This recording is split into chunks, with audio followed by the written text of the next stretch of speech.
In the mid-1980s, the main nuclear force of the United States was the Ohio nuclear-powered submarine missile carriers, 14 of them armed with nuclear ballistic missiles. More than 30 years have passed. The U.S. main adversary, the Soviet Union, has collapsed, only to be reborn in a more dangerous hypostasis, Russia.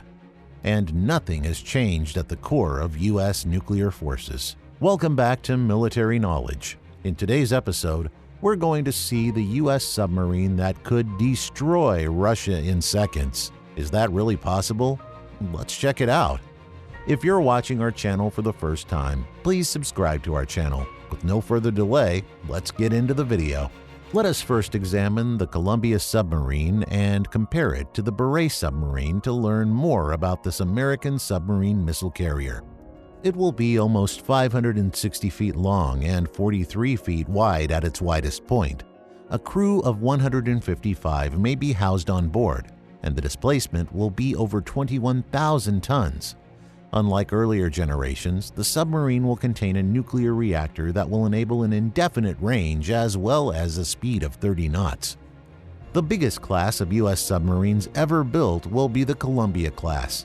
The 12 proposed boats will each be 560 feet long and 43 feet wide, with 20,810 tons of displacement. The submarines will be equipped with life-of-ship reactors, which means they won't require refueling for the duration of the ship's scheduled service, reducing operation costs and extending the period a ship may be deployed. Each submarine is estimated to have a 42-year service life. The 16 missiles that each Columbia-class submarine will be equipped with will make up around 70% of the nation's active nuclear deterrent arsenal. The new Dreadnought-class submarines for the Royal Navy will also include a common missile compartment that was designed jointly by the United States and the United Kingdom. The new Columbia-class boomer is being constructed by U.S. Navy to replace the Ohio-class, which is 42 years old. The new SSBNs have a displacement of 20,800 tons, making them somewhat bigger than the Ohio-class. The first boat will go into operation in 2031, while construction started in 2021. Columbia's reactor will not require recharging throughout its lifetime. The engine will be powered by the nuclear plant's generators to reduce noise, and the propeller will be replaced by a water jet propulsor, as done on the Virginia-class attack submarine, which the U.S. Navy is currently replacing the obsolete Los Angeles boats with. The General Dynamics Corporation, a military-industrial corporation, is developing Columbia's technological design. The ships will be constructed at General Dynamics Electric Boat and Newport News shipbuilding yards in Connecticut. Of course, you may be asking how the new boats will vary from the old Ohio. In other words, what the taxpayers will pay for. $130 billion are expected to be spent on the 12 Columbia submarine building project, with the lead ship consisting of a whopping $15 billion, including design expenses estimated at $4 billion. For those of you who didn't understand it, we're simply being sarcastic, and this sum looks amazing to us. Subsequent vessels will cost $6 billion apiece at the same time, whereas a year ago, the entire cost was projected to be merely $109.8 billion. It has also expanded by about a third. The longer service life of up to 42 years, employing new, more dependable hull structures and parts, is the first of the Columbia submarine's key characteristics that set them apart from Ohio's deteriorating design. The second is a process without core reloading throughout the reactor's lifespan, which will drastically shorten the time required for maintenance. Today, such an operation is carried out once every 10 years and takes more than a year. The third step is to outfit the submarine with modern weapons and technology, which will improve the efficiency of the operation's stealth and survivability.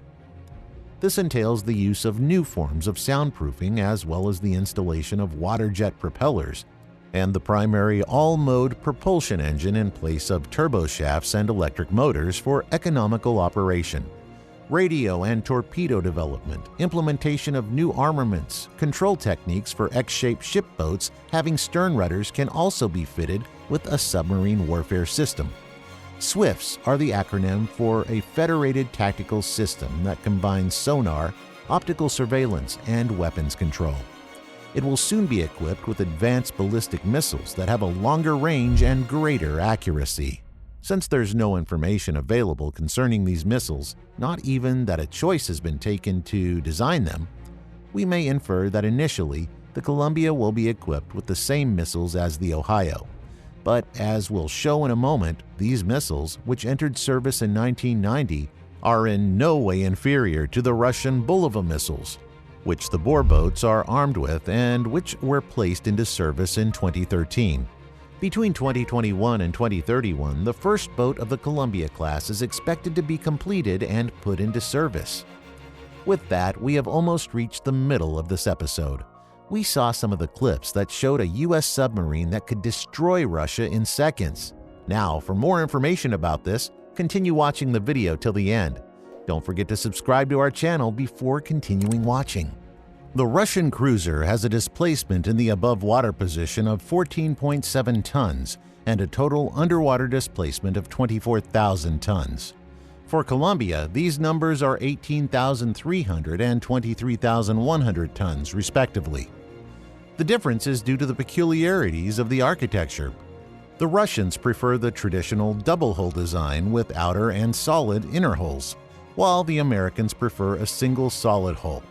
The crew sizes of 107 and 155 persons, together with the operating depth and maximum speed of around 1,300 feet and 30 knots respectively, shows that the Russian submarines are far more automated. Both types of submarines have the same 16 launch shafts. The primary caliber of the Ohio-class submarines is the R-30 Bulava solid-fuel ballistic missile, which has 6 customized individual guided warheads. The initial mass is 37 tons, and the range is over 9,000 kilometers. The Beret project, mothership Yuri Dolgoruki, fired a Bulava missile at the target in 2011. This launch was part of the test program and was the second. The missile traveled 5,800 miles. As previously stated, the new missile for the Columbia boats is unknown at this time. For comparison, the Ohio boats are armed with the 3-3 Trident 2D5 missile, which is 13.6 meters long and weighs 59 tons. It's capable of transporting a block of 8 to 12 deployable warheads, but due to restrictions imposed by Strategic Offensive Arms Reduction Agreements, only 6 are allowed.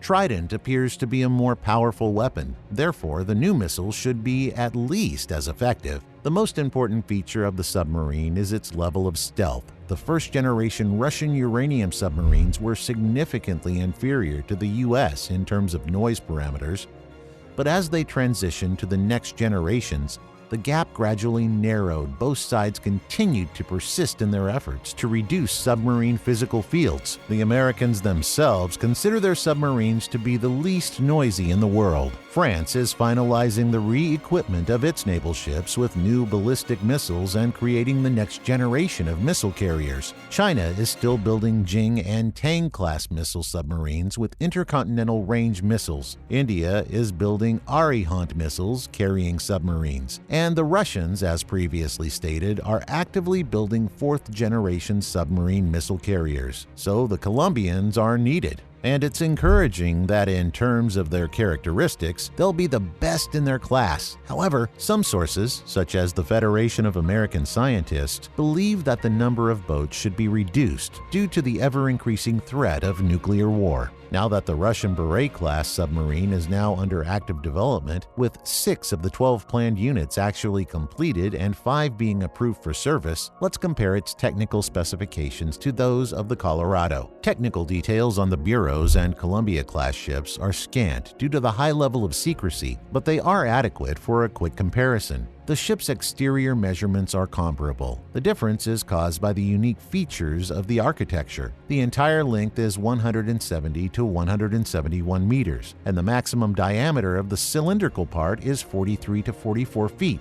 What can be said here is that, in our opinion, more is better in this situation than less. As Napoleon once said, as a nation unwilling to feed its army will soon feed someone else's. What do you think of the hundreds of billions of dollars currently being spent on rearmament? Are these expenditures justified, or would they be better spent on something else? The U.S. Navy disagrees with the scientists' assessment. Tell us what you think in the comments. With that, we come to a close.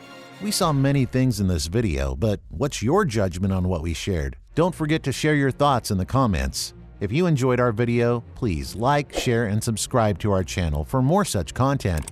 Also, tap on the bell icon for notifications and watch our other videos from our playlist as well.